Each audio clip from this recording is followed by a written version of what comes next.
श्री गोवर्धन नाथ की जय हो। श्री गोकुलनाथ जी विरचित श्री हरिराय जी महाप्रभु जी प्रणीत 84 वैष्णवन की वार्ता 82वां क्रमांक वार्ता में परमानंद दास जी की वार्ता जो अधूरी हती तामे कल प्रसंग जो आयो हतो जो श्री महाप्रभु जी वल्लभाचार्य जी परमानंद दास को मनोरथ पूरो करवे को करी के ब्रज आए। महाप्रभु जी वल्लभाचार्य जी ब्रज में प्रथम श्री गोकुल गोविंद घाट पे आए और सर्वप्रथम श्री महाप्रभु जी वल्लभाचार्य जी ने परमानंद दास को यमुनाष्टक श्री मुख ते सुनायो। महाप्रभु जी वल्लभाचार्य जीए पुष्टि मार्ग प्रगट कर्यो ते वखते आप झारखंड था। श्रीनाथजी महाराजे आज्ञा करी अमे गोवर्धन पर्वत ઉપર प्रगट થયા છીએ, આપ અમારો સેવા પ્રકાર શરૂ કરો અને બીજો સાંકેતિક અર્થ એવો થાય કે પુષ્ટિ માર્ગની શરૂઆત કરો। તો મહાપ્રભુજીની આજ્ઞા પ્રમાણે તો આપે શ્રી ગિરિરાજ ગોવર્ધનનાથ ઉપર જ પહેલાં જવું જોઈએ, પરંતુ મહાપ્રભુજી વલ્લભાચાર્યજીએ ઝારખંડથી યાત્રા શરૂ કરી પરિક્રમા અધૂરી રાખી। જે જગ્યાએથી આગળ કરવાની છે પરિક્રમા એ સ્થળ યાદ રાખી આપ પાછા ફર્યા અને બ્રજમાં આવ્યા। આજ્ઞા મુજબ તો આપે શ્રી ગિરિરાજ ગોવર્ધન પર્વત ઉપર જ જવાનું હતું, પરંતુ આપ ત્યાં ન ગયા। 6 મહિના સુધી આપ પગપાળા ચાલીને ઝારખંડથી સર્વપ્રથમ ઠકરાણી ઘાટ અને આજ ગોવિંદ ઘાટ જ્યાં અત્યારે પરમાનંદ દાસજીને લઈને આવ્યા। વ્રજના દર્શનની શરૂઆત ક્યાંથી થાય એ મહિમા શ્રી મહાપ્રભુજી વલ્લભાચાર્યજીએ પ્રગટ કર્યો અને ત્યાં દર્શન ગોવિંદ ઘાટ ઉપર આવીને ગોવિંદ ઘાટના કરાવ્યા અને આપે શ્રીમુખે યમનાષ્ટકનું ગાન કર્યું। એટલે હવે આ પ્રસંગ પાછો યાદ કરીએ તો મહાપ્રભુજી વલ્લભાચાર્યજી 6 માસની યાત્રા કરી ઝારખંડથી વ્રજ શ્રી ગિરિરાજ ગોવર્ધન પર ન પધાર્યા, પરંતુ સીધા જ ઠકરાણી ઘાટ એટલે કે ગોવિંદ ઘાટ આવ્યા અને ત્યાં આવી અને આપે શ્રી મા યમુનાજીનું સ્મરણ કર્યું। કેટલો મોટો મહિમા છે, કારણ કે વલ્લભથી કોઈ મોટું નથી પુષ્ટિ માર્ગમાં, પણ મહાપ્રભુજી વલ્લભાચાર્યજી કહે છે કે પુષ્ટિ માર્ગમાં તો મોટામાં મોટી મા યમુના છે। આ શ્રી વલ્લભનો ભાવ પ્રગટ થયો અહીંયા અને એટલે જ મહાપ્રભુજી વલ્લભાચાર્યજીએ સર્વપ્રથમ મા યમુનાના દર્શન કરવાનો મનોરથ જાગ્યો છે, એમના આશીર્વાદ લેવા છે અને પછી પુષ્ટિ માર્ગ પ્રગટ કરવો છે। એટલે આપે એક એટલે બહાનું બનાવીને દામોદરદાસ સરસાનીજીને પૂછ્યું કે દમલા या में गोविंद घाट कौन सो और ઠકરાણી ઘાટ कौन सो है। એ વખતે ગીચ ઝાડી હતી, આ કોઈ પણ લીલા સ્થળે પ્રગટ થયેલી નહોતી, એટલા માટે આ લીલા કરવા માટે પૂછ્યું અને એ વખતે સાક્ષાત યમુનાજી જાણી ગયા કે અમારા ગોલોકથી શ્રી પૂર્ણ પુરુષોત્તમના શ્રી મુખારવિંદથી પ્રગટ થયેલા વલ્લભાચાર્યજી પધાર્યા છે। એટલે એ પણ સહર્ષ ષોડશ શૃંગાર કરી અને આપ સામે દર્શન આપવા માટે પધાર્યા અને ત્યારે મહાપ્રભુજી વલ્લભાચાર્યજીએ પ્રથમ શ્રી યમુનાષ્ટકની રચના કરી। આ યમુનાષ્ટકનો મહિમા એ અપરંપાર છે। પુષ્ટિ માર્ગમાં એક પણ પાઠ બીજા કદાચ ન આવડતા હોય, પણ માત્ર શ્રી યમુનાષ્ટક આવડતું હોય તો પણ બધા જ પુષ્ટિ માર્ગના રહસ્યો ધીરે ધીરે માની કૃપાથી ખુલી જતા હોય છે। તો અહીંયા મહાપ્રભુજી વલ્લભાચાર્યજીએ પરમાનંદ દાસજીને યમનાષ્ટકનો પાઠ સંભળાવ્યો અને તેમને યમુનાજીનું રહસ્ય સ્ફુર્યું. અને તે વખતે જ આપણે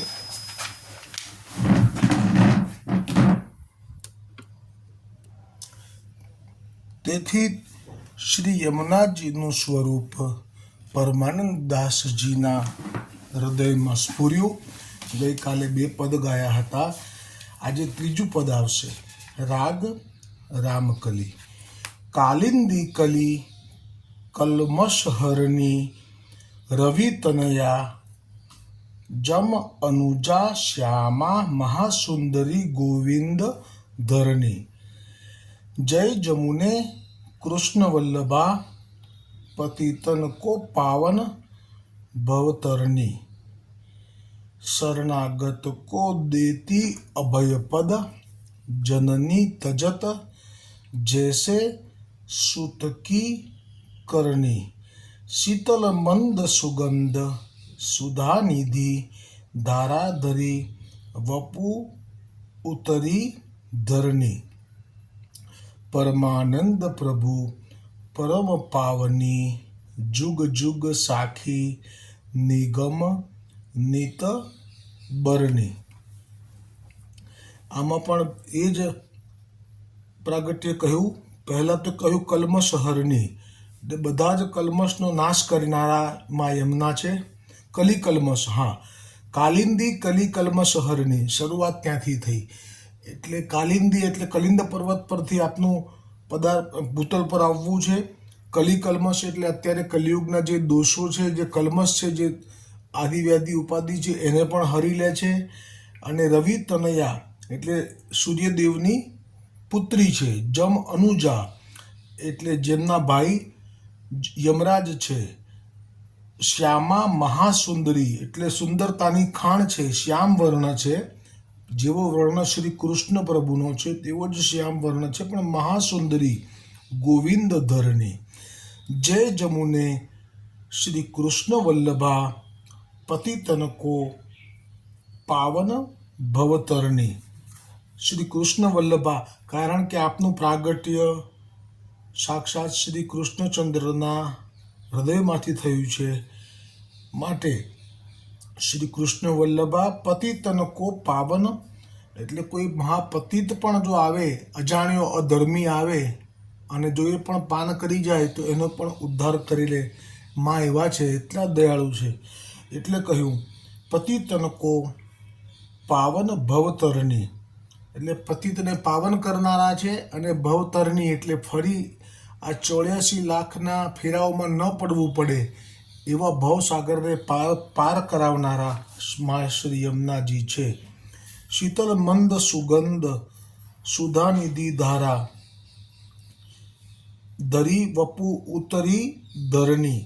એટલે જ્યારે આપ ભૂતલ પર આવ્યા ગોલોકથી અનેક બ્રહ્માંડોને માર્ગમાં પવિત્ર કરતા કરતા, ત્યારે ઠાકોરજીની આજ્ઞાથી દૈવી જીવોના ઉદ્ધાર માટે શીતલ મંદ સુગંધ સુધાનિધિ ધારા, અમૃત સમાન આપની ધારા છે, જે શીતલ છે, મંદ છે અને સુગંધ છે જે જલમાં, તે વપુ ઉતરી ધરણી, એ આ ધરણી પર ઉતર્યા છે. એ ફક્ત ને ફક્ત દૈવી જીવોના કલ્યાણ માટે શ્રી કૃષ્ણ પ્રભુની આજ્ઞા જાણીને. અને પેલો પણ ભાવ છે કે જે આપની નિકુંજમાં જ રાસ માટે લીલા થઈ, મનોરથ થયો અને સ્વામીજીની આજ્ઞા ચૂક્યા અને જે પડ્યા, એમાં પણ યમુનાજીના આપના જીવો જે આપની નિકુંજમાંથી પડ્યા છે, એટલે આપને વધારે તાપ છે જીવો માટે. એટલે જે જીવો જ્યારે જ્યારે પણ ભ્રમસંબંધ જેવા જેવા લે છે, એવું જ આ પદનું અંદર જે ભાવ છે એ જ પ્રમાણે યમુનાજી આનંદને પ્રસન્ન થઈ જાય છે.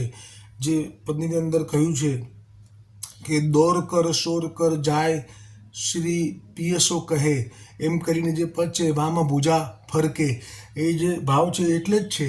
આપની નિકુંજના પણ લાખો જીવો ભૂતલ પર પડેલા હતા અને એ તો માત્ર લીલા હતી. સ્વામીજીને વિનંતી કર્યા વગર રાસ થવો અને પછી સ્વામીજીનું આવવું અને પછી જે થવું એ બધી જ લીલા. કારણ કે ઠાકોરજી જાણી જાય કે અમારા જીવો છે જે ગોલોકના, એમને હવે આવો ભાવ ને આવો મનોરથ થઈ રહ્યો છે જે ગોલોકમાં શક્ય નથી. ગોલોકમાં જે સેવા જેની છે તેની જ છે. જ્યારે અલગ અલગ જીવો, દૈવી જીવો પુષ્ટિ માર્ગના ગોલોકમાં એવી ઈચ્છા કરે કે અમારે પણ આરો ગાવું છે, અમારે પણ ઠાકોરજીને વાત્સલ્ય ભાવથી લાભ લેવો છે, અમારે પણ આ રીતે જે સ્વામીજીને લાભ મળે છે ચંદન અને અરગજા વગેરે સિદ્ધ કરીને લેપ કરવાનો, તો એ અમને પણ કરવો છે. તો આ બધા જ મનોરથોનો સરવાળો થાય ત્યારે આવી કોઈ લીલા થાય અને બધા જીવો નીચે આવે તો એમાં શું બગડે? એમનું કશું ના બગડે. થોડો સમય એમ થાય કે ગોલોકથી તો પડ્યા પણ સામે કેવો લાભ આપી રહ્યા છે. એટલે ખરેખર તો લાભ જ લાભ છે પુષ્ટિ જીવોને. તો આ રીતે પછી જે પદ ગાયું તેમાં એસે પદ પરમાનંદ दास जी ने श्री वल्लभाचार्य जी के आगे श्री यमुना जी के तट पे गाए, तब श्री वल्लभाचार्य जी आपो प्रसन्न होय के परमानंद दास को श्री गोकुल की बाल लीला के दर्शन करवाए. હવે પહેલાં તો યમુનાજીનું સ્વરૂપનું જ્ઞાન થયું, આપે કૃપા કરીને કરાવ્યું. હવે આપે કહ્યું અને કૃપા કરી અને બાલ લીલાના દર્શન કરાવ્યા. જે શ્રી ગોકુલમાં ઠાકોરજીએ લીલા કરી તે દર્શનમાં બાલ લીલા विशिष्ट परमानंद दास को ऐसे दर्शन भये जो व्रज भक्त श्री यमुना जल भरत है और श्री ठाकुर जी आप व्रज भक्तन सो नाना प्रकार के ख्याल लीला करी सुख देत है.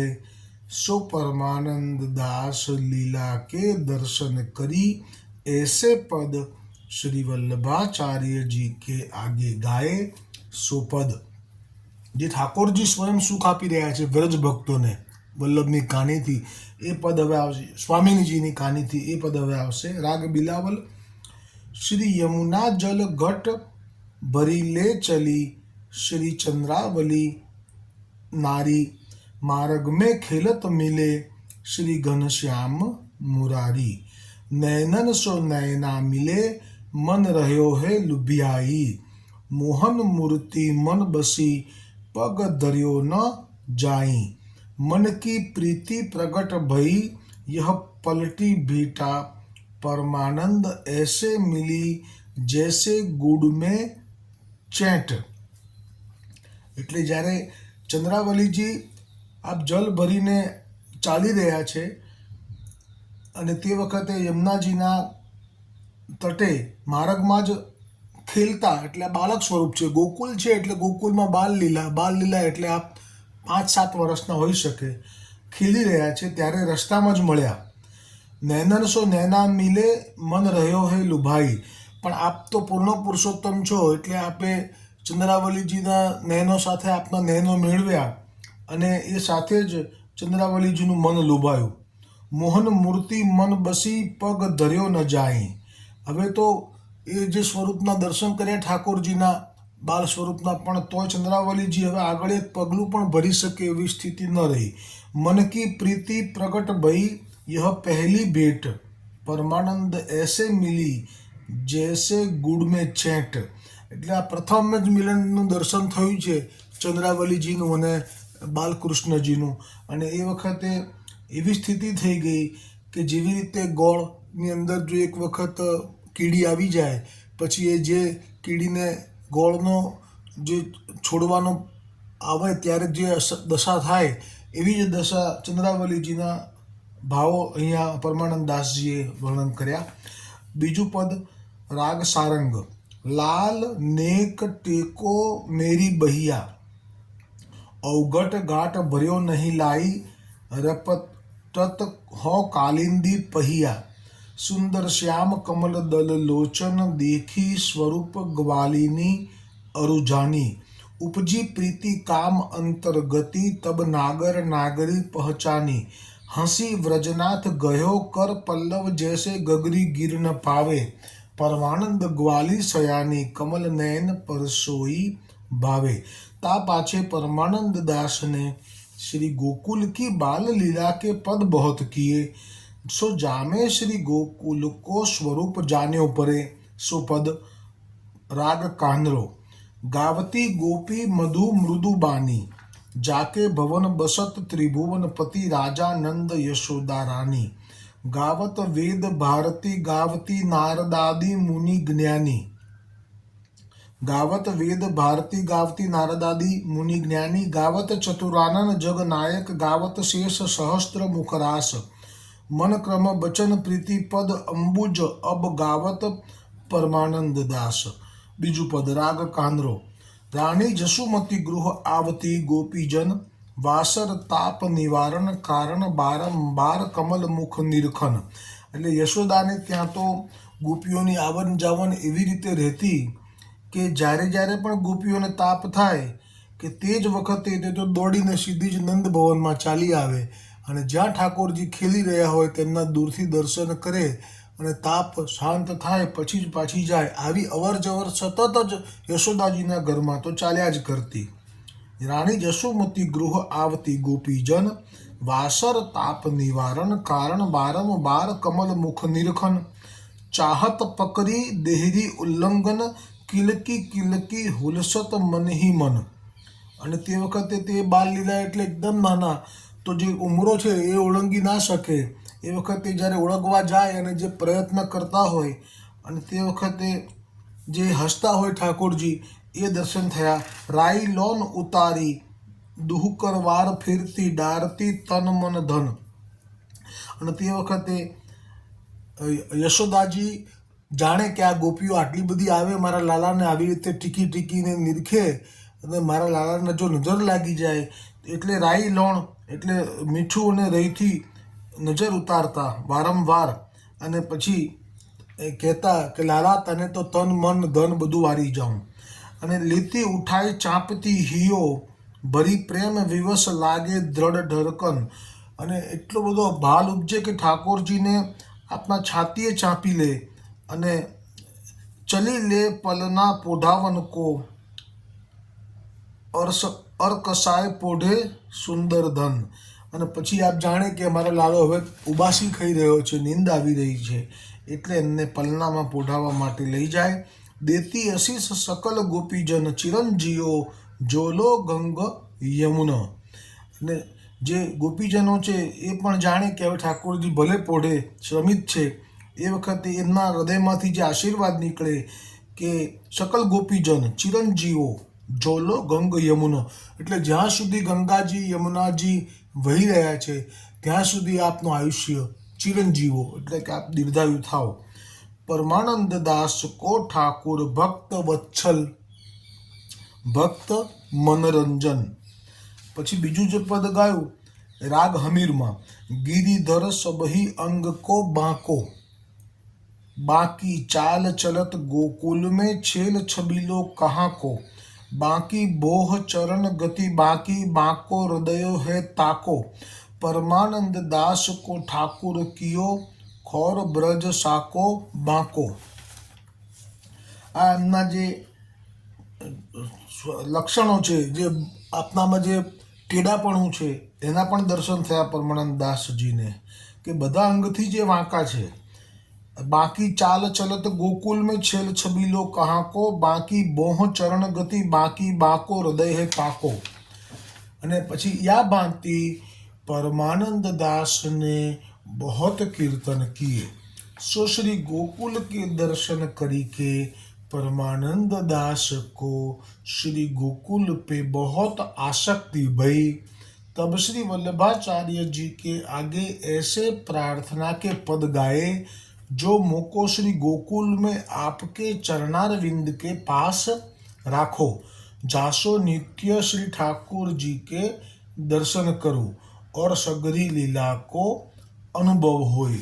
એટલે એ જે ભાવ થયો એ પદમાં આપણે પ્રગટ કર્યો શ્રી વલ્લભ પાસે કે હવે તો મારે ગોકુલ છોડીને અન્ય ક્યાંય જવું નથી। રાગ સારંગ। યહ માગુ જશોદાનંદન, ચરણ કમલ મેરો મન મધુકર, યહ છબી નયનન પાઉ દર્શન।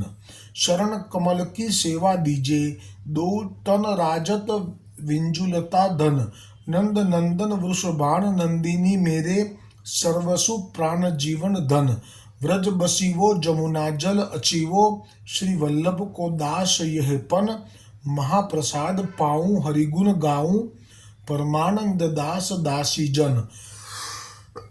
અને બીજું પણ એક પદ ગાયું, યહ માગુ સંકર્ષ નબીર, ચરણ કમલ અનુરાગ નિરંતર ભાવત હે ભક્ત કી ભીડ. એટલે કે મને ભક્તોની ભીડ પણ બહુ હાલી લાગે છે. સંગ દેહો તો હરિભક્તન કો બાસ, વૃંદાવન જમુના તીર, શ્રવણ દેહુ તો શ્રી કૃષ્ણ કથા રસ, ધ્યાન દેવું તો શ્યામ શરીર, મન કામના સકલ પરિપૂરણ, મંજન બિમલ કાલિંદી નીર, परमानंद दास को ठाकुर गोकुल नायक सब विधि धीर. सो ऐसे कीर्तन परमानंद दास जी ने प्रार्थना के गाए. सो सुनी के श्री वल्लभाचार्य जी आप परमानंद दास के ऊपर बहुत प्रसन्न भय, कारण કે આપ સ્વામિનીજી છો ગુણ સ્વરૂપે, આપ ચંદ્રભાગા છો, એટલે આજે વલ્લભનું શરણું અને બાલ લીલાનો લાભ ભૂતલ પર હવે લેવાનો છે. જે પરમાનંદદાસજીનો મનોરથ છે એ હવે અહીંયા શરૂ થશે. હવે આવતીકાલે વાર્તા પ્રસંગ 3 શ્રી ગોકુલનાથજી કૃપા કરીને વર્ણન કરશે. તે પ્રસંગ આવતીકાલે આવશે. શ્રી વલ્લભાધીશ કી જય હો, શ્રી ગોવર્ધનનાથ કી જય હો.